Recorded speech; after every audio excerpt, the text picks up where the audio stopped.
اوس طالبانو رسول الله سلام ته الله وی دا لږ مهمه خبر د دې ته متوجه سي طالبان وشاورهم فی الامر. طالبانو ورونو علامه طنطاوي لیکلي دي و اسلامي امت کې حکومتونه هلته ړنګ سوي دي چې د اسلامي امت رهبرانو مشوره نه ده منلې. کله چې اسلامي امت کې مشرانو واک ته رسېدلي دي مشوره نه مني. چې مشوره ونه منله طالبانو ابن خلدون رحمه الله یو خبر کړی ده په مقدمه خپل کې وی دا بادشاهي انفراد بالمجد غواړي. انفراد بالمجد چې کله باچا سي بیا وایي چې دا ټولې فیصلې دي زه کوم دي بل چا څه کار ده پکې. نو بیا طالبانو ورونو دا د بادشاهي تقاضا د طبیعت بادشاهي دا ده بیا ته مشوره نه مني. کله چې اسلامي امت کې مشورې نه دي منل سوي اسلامي امت کې هغه بادشاهي له منځه تللې. تاسې ما په خبر پوهېږئ.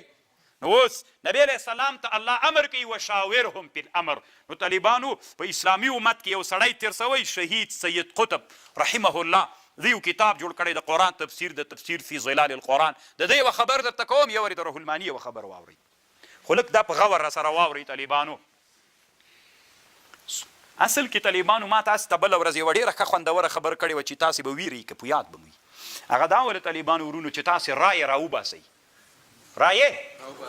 او ما داسې انسانان چې رایه په تاسې کې مړه کوي دا یې تاسې د ناکامۍ علت ده. د افغانستان کې علما دوه رقم ته علما تاسې ما ته ووایئ که نه اوس نعوذ بالله سړي ته خندا ورځي د اسلام دین د دنیا د ادیانو څوک ده باید قیادت وکړي. ولې اسلامي نن طالبانو کافران په موږ قیادت کوي که موږ یې پې کوو؟ رښتیا وایي ټوله اسلامي دنیا راواخلئ موږ قیادت کوو که دوی په موږ قیادت کوي. علت یې څه دی چې په موږ کې څه نسته مشوره نسته د طالبانو. موږ کې کله چې مشوره نه وله طالبانو بیا قیادت ته مړ سو. بیا چې قیادت مړ سو طالبانو ورځ تر بلې نه قیادت بیا د بل چا لاس ته ورځي بیا موږ پرمختګ نسو کولی. والله العظیم طالبانو دا د علامه شهید سید خو طالبانو ورونو کله چې د احد جنگ ختم سو رسول الله یقیني پوهېده. ګوره دی داسې عبارتونه راوړي یعلمو نبی علیه السلام پوهېده انه لابد من مزاولته باید زه مشوره ومنم د صحابو مشوره ومنم اگر چې ډېر خطرناک حالت ته له دې ژوند مهما تکون النتائج هر څه که نتیجه راوځي پوهېده رسول الله د جنګ په نتیجه په وتلو کې مهما تکون خسائر هر قسم که خسائر وي په هغه پوهېده مهما یکون انقسام الصف. ګوره طالبانو حتی د صف دوه ټوټې سو یوه ډله راغلل حتی بله ډله بیل سو. د چا د وجې نه بیل سو؟ د مشورې د وجې نه. رسول الله د صحابو مشوره د اکثرو ومنله صف هم ټوټې سو. دومره خطرناک حالتونه هم چې راتلل بیا هم رسول الله مشورې نه تېر نه سو. مشوره باندې عمل وکړه. پوهېده چې شکست خوري پوهېده چې تاوانونه راځي پوهېده چې صف ټوټه کېږي خو بیا هم څوک ومنله مشوره یې ومنله طالبانو. د دې په خاطر یې ومنله چې دا امت په چا باندې تربیت سي په مشوره باندې تربیت سي. دا امت چې طالبانو په مشوره باندې دا اوس طالبانو زه د خپل کور مشر یم د مدرسې مشر یم که زه د خپل ورونو د مدرسینو مشوره ونه منم طالبانو قسم په الله که یو طالب ته هم درس برابر کړل ځکه ټول کارونه زه کوای سم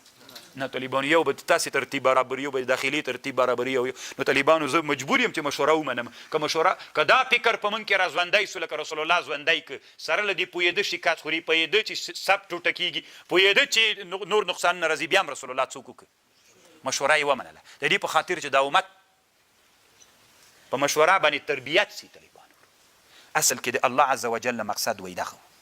نو نه پوهېږم طالبانو چې تاسې د ما په خبر پوه شولې سخت د علم خبر ده. نن چې اسلامي امت په پښو نه درېږي نن چې د اسلامي امت په لاس کې قیادت نسته څوک هم مشوره نه مني. نو چې وایي نه منله مشوره طالبانو قیادت هم نسي راتللی. قیادت تر چا تړلی؟ تر مشورې پورې تړلی. وشاورهم فی الامر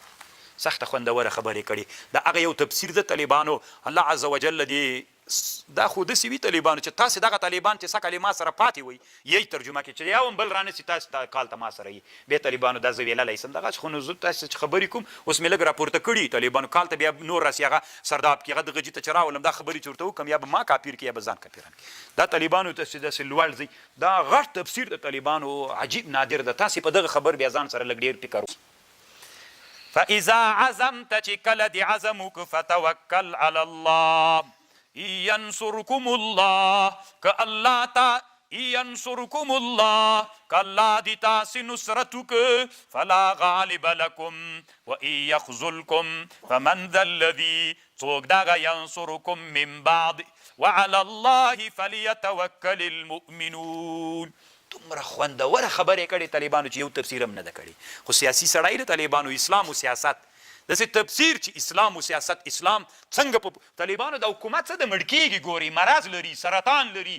ټوخی مرض لري سینه تنګي مرض لري زمې کې یخ وهي حکومت ته څه خبرې کتاب دی نه ده کتلی که نه حکومت مړ کېږي طالبانو یو د حکومت دپاره ډېر خطرناکه سرطان مرض طالبانو هغه ده دا څه ورته وایي د مالیات اداره راټولول تاسو طالبانو د حکومتولۍ کتابونه وګورئ چې انسانانو ډېرې مالیې راټولې دې باندې حکومت مړ کېږي ډک مړ به وي طالبانو وایي دا خو ځوانو دا ولې مړ شو خو بس مړ شو که نه سرطان نیولی حکومت هم طالبانو داسې مړ کېږي بیا به هغې ته دواوې کوي پچکاري به ورته کوي ګولۍ به ورکوي نو تاسې د حکومت ګولۍ در معلومې دي د حکومت مرض در معلوم ده د حکومت پچکاري در معلومه ده چې کوم پچکاري سره تبش کېږي نه طالبانو ورونو حکومت دغسې کېږي په همدغسې به روان وي طالبان یو سړی د طالبانو مریض ته ډاکټر نه ده وارې وله پچکاري ورکړه هغه به خدای زهرو پچکاري ورکړي مړ به یې کړي ګورې هغه به ته جوړ به سي یا به مړ سي طالبان ورونو نو الله دې وکړي چې موږ حکومت کوو یو څه انسانان دې دپاره وضع کړو چې موږ حکومتولۍ وپېژنو مرضونه یې وپېژنو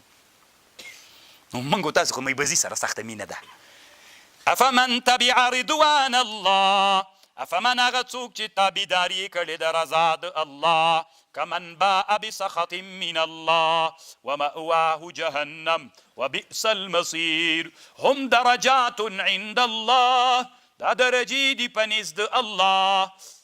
والله بصير بما تعملون لقد من الله على المؤمنين احسان کړی الله په مؤمنینو اذ بعث فيهم رسولا من انفسهم يتلو عليهم آياته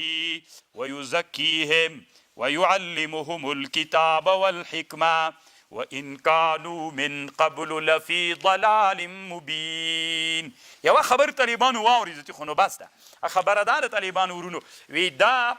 چې نبي علیه السلام به داسې پېژنې چې دا عرب ده او بشر ده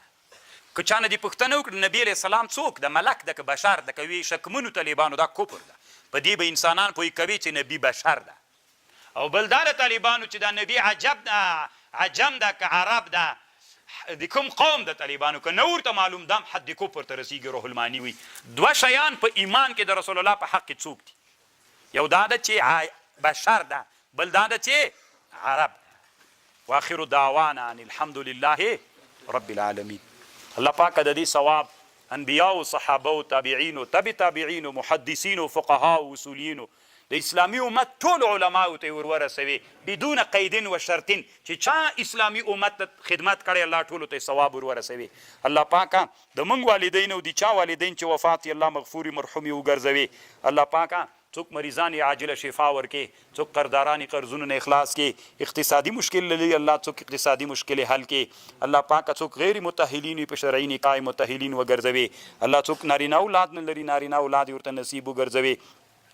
الله پاک د اسلامي امت مجاهدینو ته فتح ورکې اخص الخصوص وسنۍ دنیا کې الله پاک درې ځایونو کې د جهاد سنگرونه ګرم دي الله درې ځایونو کې الله مجاهدینو ته فتح ور نصیب کا الله د شباب د صومال نه رانیولې له غزې نه تر دغه ځای پورې الله ټولو ته فتح ور نصیب کې الله فاتحین و غانمین وګرځوي الله نصرت نصیب وګرځوي الله پاک د اسلامي امت مجاهد شهیدان چې سوي ټولو ته الله شهادتونه قبول کې الله پاک یتیمانو الله پالنه وکي د کونډو الله پالنه وکي د موږ اسلامي نظام الله ښایسته کې الله نورم دوام ورته نصیب کې کوم مرضونو چې نیولی د الله پاک هغه مرضونه تر لرې کې حکیمان پکې را پیدا کې الله پاکه چې هغه مرضونه د لاسه ترې مړ نه سي الله پاکه ته علم ورکې الله پوهه ورکې پچکاریګانې او ګولۍ الله پاکه ورزده کې په ټول اسلامي امت باندې الله رحم وکړي د موږ دیني مدرسو ټولو دیني مدارسو حفاظت وکړي الله علما راپورته کې الله پاکه علما انقلابیانو د علومو ملګري کې الله پاکه موږ ته پرمختګ نصیب وګرځوي د موږ د مدرسې څومره مدارسو دینیو چې خلک اعانت و نصرت کوي پیسې ورکوي طالبانو خرچه کوي الله پاکه هغوی ته په دنیا و آخرت کې مشکلات ورته حل کړي ټول مشکلات الله ورته حل وګرځوي الله مصیبتونو بلاونه مو وساتي حاجي صاحب د موږ د والد رحمه الله د جهاد ملګری ده الله پاکه ټول شرعي حاجتونه یې پوره کړي په زړه کې چې هر ارمان وي الله ورته پوره کړي د علماو د مجاهدینو بلکې د دوه جهادونو مجاهد د الله پاکه زړه کې چې کوم ارمان یې هغه ورته پوره کړي نور حاجي صاحبان ملګري دي ورسره ټول شرعي حاجتونه یې پوره کړي الله دې موږ د جماعت مدرسه باندې د اودسو جینه نه لرو الله ته غیبي نصرت را سره وکړي الله ته اسباب برابر کړي رب اغفر وارحم وانت خیر